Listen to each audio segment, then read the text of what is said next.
Bienvenue dans le module 12 pour Word 2016. Dans ce module, vous allez apprendre à redimensionner les lignes et les colonnes, à configurer les marges et l'espacement des cellules, à fractionner des tableaux et à configurer un en-tête de lignes répétées. Votre tableau sera plus clair et aura un aspect professionnel. Vous avez peut-être remarqué que le tableau doit être redimensionné pour y faire entrer le contenu. Cette opération peut être effectuée de différentes façons.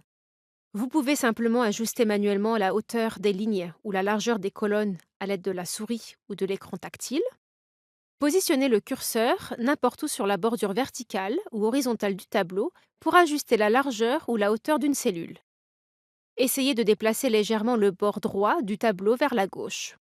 Vous pouvez également ajuster la taille des cellules à une taille spécifique en cliquant sur une cellule du tableau et en utilisant les flèches vers le haut et le bas en regard des icônes de largeur ou de hauteur sous l'onglet Disposition du menu Outils de tableau ou en tapant une dimension spécifique. Vous pouvez également modifier l'espace entre le texte et la bordure du tableau. Cette possibilité s'avère très utile pour faire ressortir encore plus de texte dans le tableau. À cet effet, positionnez le curseur dans une cellule et cliquez sur l'icône des marges de la cellule dans le groupe Alignement. La boîte de dialogue Options du tableau s'affiche. Vous pouvez alors utiliser les flèches vers le haut et vers le bas pour ajuster l'espacement entre les cellules et les marges. Cochez la case pour autoriser l'espacement entre les cellules et ajustez-le un peu pour augmenter la marge supérieure. Cliquez sur OK pour afficher les modifications. Lorsque vous travaillez avec des tableaux, vous vous retrouvez parfois avec une liste très longue. Word permet de trier les données de votre tableau exactement comme vous le feriez dans Excel. Sélectionnez le tableau, cliquez sur Trier dans le groupe Données de l'onglet Disposition. Comme ce tableau ne contient qu'une seule colonne, triez selon la colonne 1 dans l'ordre croissant. Vous triez ainsi les données par ordre alphabétique. Le groupe de tableaux est maintenant organisé en présentant les informations sur les baleines en premier, puis sur celles des otaries, et enfin celles sur les manchots. Il est utile de fractionner les tableaux lorsque vous utilisez une liste de données qu'il est préférable de placer dans des tableaux distincts plutôt que tous ensemble dans un seul tableau. Positionnez le curseur sur la première ligne de données sur les otaries. Dans le groupe Fusionner de l'onglet Disposition, cliquez sur Fractionner le tableau. Répétez cette opération pour séparer les données sur les manchots. Vous disposez maintenant de 3 tableaux. Nous allons améliorer un peu le tout. Pour ajouter une ligne de titre, cliquez n'importe où dans la ligne supérieure, puis cliquez sur Insérer au-dessus, sous l'onglet Disposition. Appelez le premier tableau Baleine. Faites-en de même pour les tableaux Otaries et Manchots.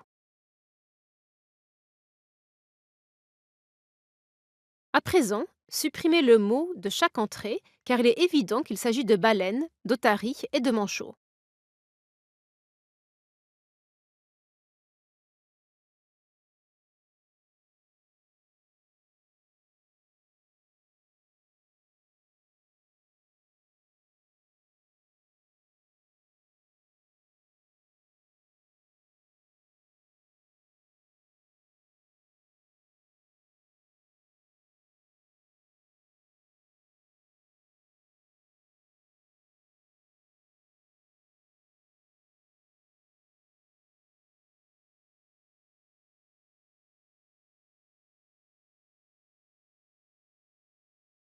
Supprimez également les puces des tableaux.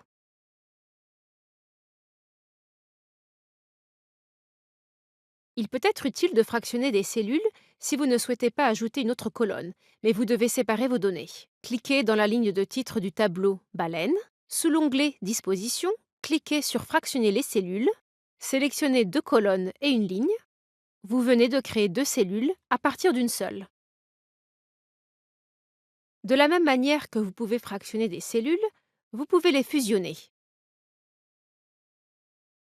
Cliquez sur Fusionner les cellules dans le groupe Fusionner.